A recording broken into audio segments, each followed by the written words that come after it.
واقعات بیان کرنے کی کوشش کروں گا، یعنی زمانے کے اعتبار سے ان کو ترتیب دینے کی کوشش کروں گا، تاکہ اس بات کی وضاحت ہو جائے کہ کون سا واقعہ پہلے اور کون سا اس کے بعد پیش آئے گا۔ قیامت کی بڑی بڑی علامات میں سرزمین حجاز سے آگ کا نکلنا یہ واقعہ پیش آ چکا ہے۔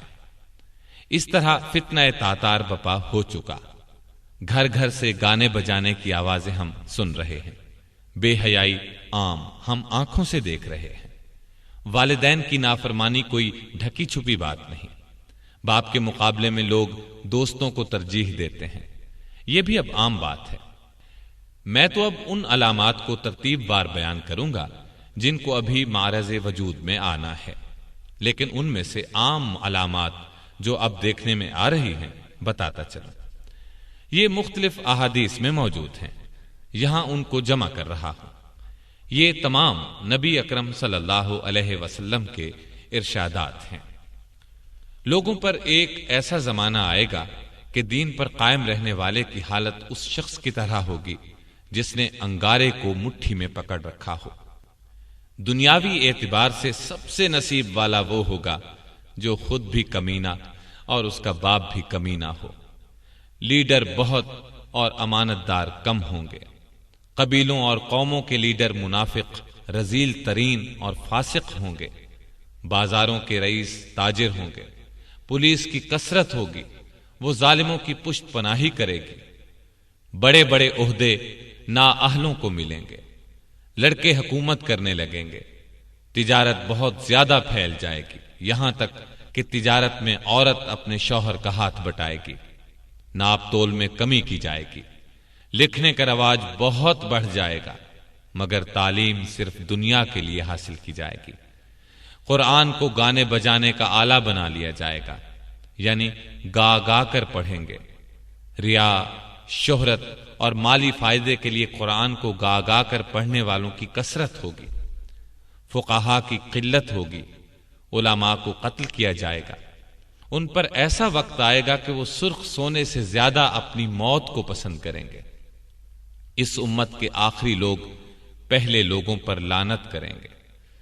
امانت دار کو خائن اور خائن کو امانت دار کہا جائے گا، جھوٹے کو سچا اور سچے کو جھوٹا کہا جائے گا، اچھائی کو برا اور برائی کو اچھا سمجھا جائے گا، اجنبی لوگوں سے حسن سلوک کیا جائے گا اور رشتہ داروں کے حقوق پامال کیے جائیں گے، بیوی کی اطاعت اور ماں باپ کی نافرمانی کی جائے گی، مسجدوں میں شور و شغب اور دنیا کی باتیں ہوں گی، سلام صرف جان پہچان کے لوگوں کو کیا جائے گا، حالانکہ سلام ہر مسلمان کو کرنا چاہیے، چاہے اس سے جان پہچان ہو یا نہ ہو۔ طلاقوں کی کثرت ہوگی، نیک لوگ چھپتے پھریں گے، کمینے لوگوں کا دور دورہ ہوگا، لوگ فخر اور ریا کے طور پر اونچی اونچی عمارات بنانے میں ایک دوسرے کا مقابلہ کریں گے، شراب کا نام نبید، سود کا نام نفع اور رشوت کا نام ہدیہ رکھ کر ان کو حلال سمجھا جائے گا۔ سود، جوا، گانے بجانے کے آلات، شراب خوری اور زنا کی کثرت ہوگی، بے حیائی اور حرامی اولاد کی کثرت ہوگی، دعوت میں کھانے پینے کے علاوہ عورتیں بھی پیش کی جائیں گی، اچانک اموات کی کثرت ہوگی، لوگ موٹی موٹی گدیوں پر سواری کر کے مسجدوں کے دروازوں تک آئیں گے، ان کی عورتیں کپڑے پہنتی ہوں گی لیکن لباس باریک اور چست ہونے کی وجہ سے ننگی ہوں گی، ان کے سر بختی اونٹوں کے کوہانوں کی طرح ہوں گے، یعنی وہ اس طرح بال بنائیں گی تو اونٹ کے کوہان نظر آئیں گے، مٹک مٹک کر چلیں گے، لوگوں کو اپنی طرف مائل کریں گے، یہ لوگ نہ جنت میں داخل ہوں گے نہ اس کی خوشبو پائیں گے، مومن آدمی ان کے نزدیک باندی سے بھی زیادہ رذیل ہوگا، مومن ان برائیوں کو دیکھے گا مگر روک نہیں سکے گا، جس کی وجہ سے وہ اندر ہی اندر کڑھتا رہے گا۔ یہ تمام علامات نبی اکرم صلی اللہ علیہ وسلم نے اس زمانے میں بیان فرمائی جب ان کا تصور بھی مشکل تھا، لیکن آج ہم اپنی آنکھوں سے ان سب کو دیکھ رہے ہیں۔ کوئی علامت اپنی انتہا کو پہنچی ہوئی ہے، کوئی ابھی ابتدائی مرحلے میں ہے۔ جب یہ سب علامات اپنی انتہا کو پہنچ جائیں گی، اس وقت قیامت کی بڑی بڑی اور قریبی علامات کا سلسلہ شروع ہو جائے گا، جو مختصراً دوبارہ عرض کرتا ہوں۔ عیسیٰ علیہ السلام کی آمد سے قبل مسلمان امام مہدی کی قیادت میں رومیوں سے جنگ کریں گے اور جنگ میں قسطنطینیہ کو فتح کریں گے۔ جب یہ لوگ مال غنیمت جمع کر رہے ہوں گے تو شیطان کی طرف سے دجال کے نکل آنے کی جھوٹی خبر مشہور ہوگی۔ جب لشکر کے لوگ واپس شام پہنچیں گے تو دجال واقعی نکل آئے گا اور اس کے ساتھ 70,000 اصفہان کے یہودی ہوں گے۔ جب دجال کا فتنہ اپنے عروج پر ہوگا تو اس وقت عیسیٰ علیہ السلام کا دمشق کی مشرقی سمت سفید مینارے پر فجر کے وقت نزول ہوگا۔ عیسیٰ علیہ السلام دجال کا تعاقب کریں گے اور اسے لد کے مقام پر قتل کریں گے۔ عیسیٰ علیہ السلام صلیب کو توڑیں گے اور یہودیوں کو چن چن کر قتل کریں گے اور خنزیر کو قتل کریں گے۔ ان کے زمانے میں کوئی بھی غیر مسلم نہیں رہے گا، تمام لوگ اسلام لے آئیں گے، ہر طرف امن و امان ہوگا، آپس میں پیار محبت ہوگا اور نفرت و بغض دلوں میں باقی نہ رہے گا۔ عیسیٰ علیہ السلام کے زمانے ہی میں یاجوج ماجوج نکلیں گے اور ہر طرف تباہی پھیلائیں گے۔ عیسیٰ علیہ السلام اللہ سے دعا کریں گے جس کے نتیجے میں وہ ہلاک ہو جائیں گے۔ عیسیٰ علیہ السلام اس دنیا میں 40 سال اور ایک روایت کے مطابق 45 سال رہیں گے۔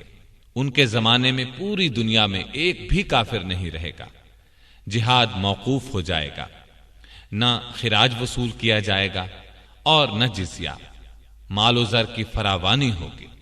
جب آپ کی وفات ہوگی تو مسلمان آپ کی نماز جنازہ پڑھیں گے اور آپ کو دفن کریں گے۔ عیسیٰ علیہ السلام کی وفات کے بعد ایک جانور زمین سے نکلے گا جو لوگوں سے باتیں کرے گا۔ اس کے بعد زمین میں دھنس جانے کے 3 واقعات ہوں گے، ایک مشرق میں، دوسرا مغرب میں اور تیسرا جزیرہ عرب میں۔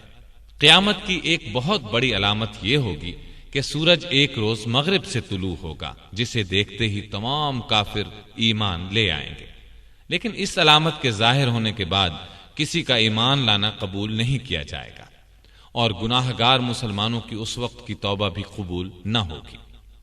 ایک خوشگوار ہوا چلے گی، وہ تمام مومنین کی روحیں قبض کر لے گی اور کوئی مومن پوری دنیا میں زندہ نہیں رہ جائے گا۔ پھر دنیا میں صرف بدترین لوگ رہ جائیں گے۔ وہ گدھوں کی طرح کھلم کھلا زنا کریں گے، پھر پہاڑ دھن دیے جائیں گے۔ بالآخر انہی بدترین لوگوں پر قیامت آئے گی۔ زمین نیچے سے اوپر تک کپ کپائے گی اور جتنے مردے اس میں ہیں سب کو نکال باہر کرے گی۔ پہاڑ اس دن دھنی ہوئی روئی کے گالوں کی طرح اڑتے پھریں گے، زمین لپیٹ دی جائے گی۔ اس دن ہر نیک اور بد کا انجام ظاہر ہو جائے گا۔ اللہ تعالی ہمیں اپنے فضل و کرم سے اس دن کی سختیوں سے بچائے، آمین۔ سامعین محترم، ابھی آپ نے قیامت کب آئے گی سنی، یہ دارالسلام اسٹوڈیو نے آپ کے لیے پیش کی۔